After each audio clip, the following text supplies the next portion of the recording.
say, Ken, is I'm at the very polar opposite of the argument you're making here. I'm on the other side of it. No problem.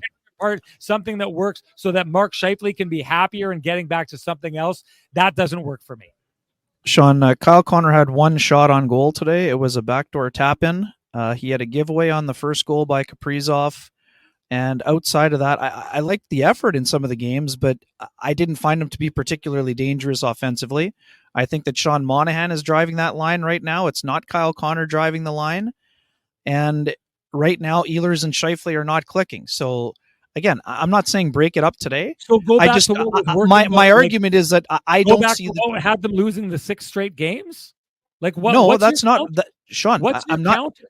My counter is I don't think the second line is working as well as you think it is so far. Hey, what is your counter? What's your solution? Can I add a counter?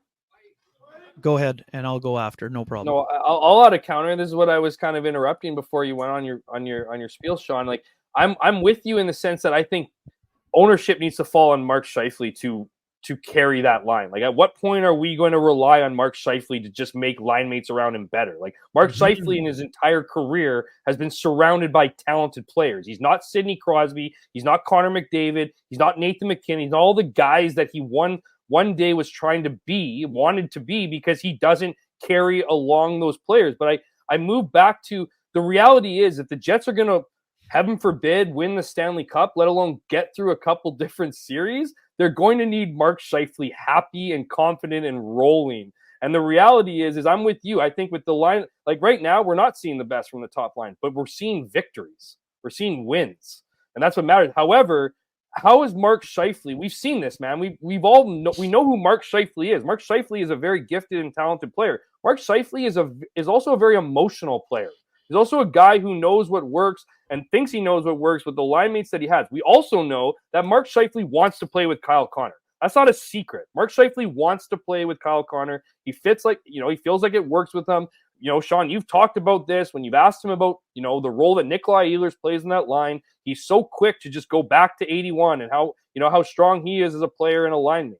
The fact of the matter is, though, it's this weird situation the Jets find themselves in is Mark Scheifele needs to be rolling. Mark Scheifele can't have 2 shot attempts and 1 shot on net at this point in the season. He needs to be the driving player on offense.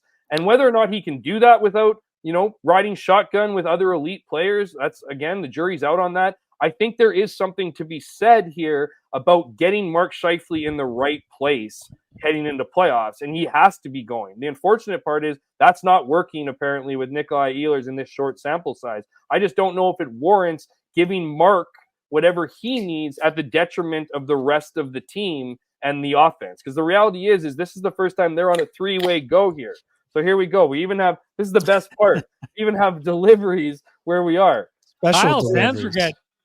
Absolutely. Kyle is everywhere. Why isn't every show live? Why isn't every show live on Steve? Come on. But I mean, that's the point here is that I don't know. I just think that at this point in time, you shouldn't be catering to one player, even if that one player needs to be at the top of their game when it matters the most.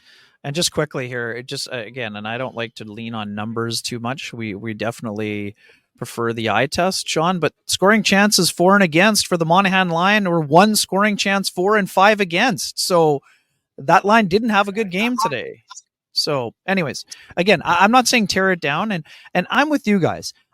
The biggest development in all of this in the top 6 is Gabriel Vilardi is ready for game 1 of the playoffs. We thought he might need 5 games.